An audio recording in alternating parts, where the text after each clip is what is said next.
Now, imagine that this person is, of course, in a great amount of pain. Oh, yeah. Definitely insane at this point because they're not in a human body anymore. And then you got the fact that they're pretty much being told and forced to do what they have to do. Oh, yeah. It's a pretty... It's very dark. I love it. But, with and also they have babies! Yay! Yeah. These guys, they can be, they're pretty much machine hybrid anyway because they have to have, the arsenics have to have a structure to... A framework. Yeah, bones. exactly. It's kind of like working with Sculpey. You have to have, like, galvanized wire to keep the model that you're creating up. And so it is kind of partial machine, but there's no machine brain. Now, the chimeras do have their own minds.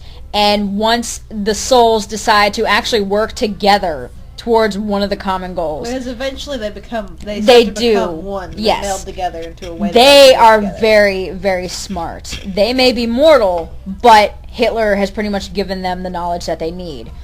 However, being partially mortal means that they're not looking for domination of the planet. A majority of the time, they kind of just want to kill whatever's preventing them from extracting their souls out, killing themselves even, or just pretty much kind of getting back to the way things were, because these are humans that don't even realize they're dead. So anyway, not all of them, but they're pretty much, for a majority of them, they don't realize they're dead. And time spent in these bodies eventually kind of sends you crazy. Yeah, they forget. They don't even remember what they were. So, I mean, the chimeras in general kind of become this thing. Let's see, I had a list of all these guys that I had set up. Let me see. You got so many things up from the contest. I do. Itty go. The cat's trying to get her hand. Let's see, 9 characters. Is not all of them. There's some of them in there. Have you seen how much 9 shit I have here? Okay, we have the Alchemist, we have the Thurgist. That's for those guys. Derp. You've got Twister. Then we have Twister. You haven't really introduced a lot of chimeras. I don't have any chimera characters yet. No. I might make one eventually. You totally should. You have the Borzoi twins. Oh, yeah, we also have the Borzoi twins. The Borzoi twins, there's more than 2 sets, there's more than 1 set of these. But they always are in pairs. They're always in pairs. And I haven't really drawn a full body picture of them, but they're not 2-headed dogs. They are separate Borzoi chimeras. And they were kind of based off of Desi, because Desi did this a marvelous picture, and Pemi did a marvelous picture. So Pemi also has a machine chimera hybrid, kind of dedicated to both of them. But the Borzoi twins in particular, they're very much sighthounds. And before the Oxford comes around, because the Oxford moves very slowly through the air because of how it's set up, and as such, it can take a year to 4 years. It's very huge. It can take a year to 4 years for this thing to reach whatever destination, depending on the length or the distance. And so the Borzoi twins are pretty much chimera that go into a city, and people stay away from them. They don't really notice that they're chimera or that they're anything like that. People call them ghost dogs. They're just demons, things that people just don't want to get near. It's kind of like having a black cat run across your path. And you see Borzois, and you're like, no. Yeah, and the Borzois are the sighthounds.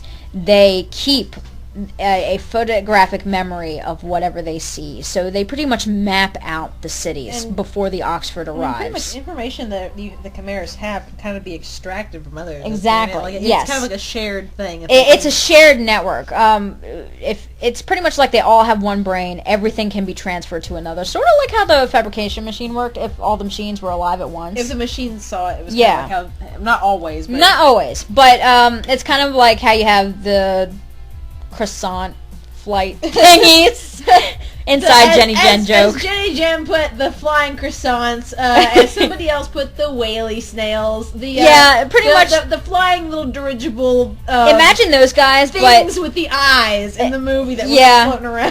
Imagine those guys, but imagine that instead of them actually having their own little minds with their eyes. The only thing Five ever managed to actually fucking hit with his bow and arrow. Imagine the fabrication watching the series of like security monitors or in its brain or whatever, and they would see everything that these snails are seeing. The Borzoi twin, the chimera kind of like that, but there's no real actual leader to the chimeras because the chimeras do run on their own. Once you make a chimera, you can give it basic instructions on what it's meant to do, but the souls in it just tear it apart so much that they follow their own lead. That was Hitler's mistake. That was Hitler's biggest mistake, which is why the chimeras got out of hand. He was trying to make something killable.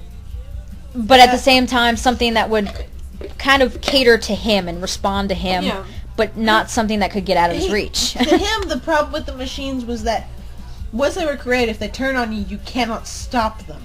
Yeah. The chimera can only be stopped, but at what cost? These things are. I mean, you can kill them. Yeah. You can definitely kill them. But... And Hitler built the machinery that was meant to kill them. But literally pick up the body and just pretty much make another one. I mean, they can use each other. Exactly. Now, they don't go and, play Transformers or Voltron or anything, but the chimeras are very individual, and they're very psychologically unstable, and as such, very few chimeras kind of stay in a pack unless they were built and started that way. Probably one thing that the machines actually have over on them is that the machines at least are somewhat stable. Yeah, and they can group up. Whereas the chimera, they can group up, definitely. But they group up in terms of, like... They have to be almost created that way. They have to be created that way, or you have to treat it kind of like a religion. Certain people go to certain churches. That's kind of how you have to put it. But, certain chimera team up with certain chimera. In particular, yeah. I mean, and with the Borzoy twins, they're the Sighthounds. They map out the city. While they're mapping out the city, you've already got the Pemzini units underneath of the city. And the Pemzini units are kind of comical, Okay, wait. Let me explain. I already told them that was based on Pemzini. No. Let me explain. So, we were looking, and she's like, oh, well, I'm going to make you ones for Pemmy and Desi. And I was like, okay, well, that's awesome. Now, Desi's came out easy. Like, Desi's easy because, they're Sighthounds and they're Borzoys. They're kind of They look really creepy looking when you start drawing them all, just flesh, no hair. And I was like, you cannot. She pulls up videos for reference of a corgi. These romping corgis. And they're so adorable. And they're fluffing their furry ears. I'm like, you can't make these things evil. There's no way you can make these things evil. You just can't do it. Look at them faces. And then it was great. It was like, look at those faces. There's like 3 romping, corgis rolling into each other, and their fat is rolling around. You can't make that evil. So then she makes Pemzini units, which are like the most comical kind of evil I can think of, really. But they're very much evil. If a stitchpunk were to come across these things, chances are the stitchpunk would not survive. The Pemzini units, I got the idea from Pemmy, because we were talking about how corgis, they're low to the ground, you can make a tank, they're stealth mode or something. And it hit me that corgis kind of have that body. Biddy is in our Arby's bag. I think you need to dig in my bag from my phone and get a picture of the cat sandwich in the bag. Get a video of that shit. I'm sorry. Our cat, you have to understand, our cat is in an Arby's bag that we got from lunch today. Hit menu and hit video camera. I don't know how to scroll down to the video camera. Wait, hit it now. Put it. I got it. God. We'll upload this video later, I promise.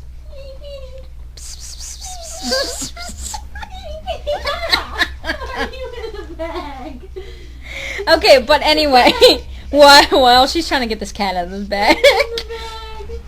You mad? But the Pemzini units, the corgis have the perfect type of body to be underground. And as this cat, and as such, I had this idea. The first thing that came to my mind was get rid of the corgi's back legs. Have the corgi have a kind of kangaroo-styled or very flimsy back legs, but they have the ability to thrust them forward at an immense speed, or with very, very tight strength. So, as such, what we did was I pretty much grabbed my sketchbook and I sat here hunched over it, and I drew out the side portrait of a corgi. And the first thing that hit me was these legs. And I realized later, okay, these legs aren't going to work. Skin-wise and even structure-wise, they're too flimsy. So I made them into the machine hybrid that they are. They have hydraulics as their back legs that are extended way out. So when they walk, if they were to walk on the ground, they'd be very awkward. But with the front legs, I decided these guys need to dig. So I gave them very large, hollow claws. And then with that, I realized that these guys aren't going to be able to chase anything. They're really not fast. They're purely underground structures. So pretty much what the Pemzini units do is they hunch all around the outer brim of the cities that the Borzoi have already mapped and the Oxford is approaching with. They're meant to trip up whatever is necessary. These guys are meant to attack the smaller ones. They were, in a way, specifically created for the stitchpunks, because once a chimera maps out a particular species, it believes that there is always more than one of the species, and as such, it prepares information towards the arsenics, who develop chimeras that are meant to go after certain things. And with that, so we had it to where these guys are kind of, in a way, meant to attack the stitchpunks, but you just don't know where the stitchpunks are. Now, with this, pretty much what they do is they hide underground, and they can use the vibrations of the ground, depending on what kind of terrain they're on, to feel the vibrations. And if it's in sand or soft rock, they can hear it. And if not, then they can use their ears and flip them back and up to where they can hear them once they're like above ground while they're digging. And as such, if something comes along that they know they can attack, it doesn't really matter how large, but they can normally tell by the sounds and the vibrations how large this thing is and whether they should attack it. Really? Your face. But this cat's crazy. But anyway, what they do is once they have a victim they want to go after, these things use the hydraulics in their back legs to pretty much catapult out of their hiding spot above the ground, and they have very long tongues that are attached to the tops of their throats to where they can snatch or trip up somebody. Once they catch them, they have a pouch in their mouth, in the bottom jaw, that will extend to hold extra dirt as well as whatever is in their mouth. They also have an entire crevice in the back of their neck that can be opened at will to expel any extra dirt. And then they go right back underground and do all that fun stuff. Did you have fun with the cat? Yes, I did have fun with the cat. Okay, good. Yay! Anyway, like I said, now you have the Wellingtons, you have the arsenics. These guys are machines. You have the Oxford, which is a machine. The pirates that are machines. The chimeras, we have the alchemists and the Thurgus. These guys talk, and they have their own language that they kind of run with, and they are actually controlled by another machine. This is one of the rare cases, but that you normally don't see, where a machine is kind of leading the chimeras around. It's really not often. It's always the chimeras that are dominating over the machines. It kind of takes a really big toll on the story later on, because you find out that the chimeras aren't really going after the humans. The only reason they need the humans is, for one, they need the souls in order to create more chimeras. They need the bodies to create more chimeras. And there's something killing off the humans. What seems to be killing off the humans? The machines! So, you know... So it turns into more so of a... It's kind of like a, oh, hey, you guys are killing our food source. How about no? Yeah, so Kick to the the chimera go after the machines that start popping up into the story. And it's more so of the humans are kind of stuck in the battle. Now, And to clarify, there are machines left over from the old war, and then there's a lot of new machines that are still roaming around. and these are not And creations from the fabrication machine. Nobody knows where the new machines are coming from. Yeah, this is one of the plot devices that where you realize the fabrication is no longer alive. There's plenty of evidence that we give throughout the story that clarifies this guy's dead. He's dead. He's gone. He's gone. He is he's gone. gone. He's gone. But something So if you guys else. are thinking that Fabber, Fabby Mr. is going to make an Mr. appearance. Fabulous No, is going to come back. the most you'll see him is like in the beginning of the story. You see a replica of him. You will see a see stone. flashbacks. You'll see flashbacks. You'll see a stone replica of him because there's actually a graveyard kind of memorial set up to the age of the machine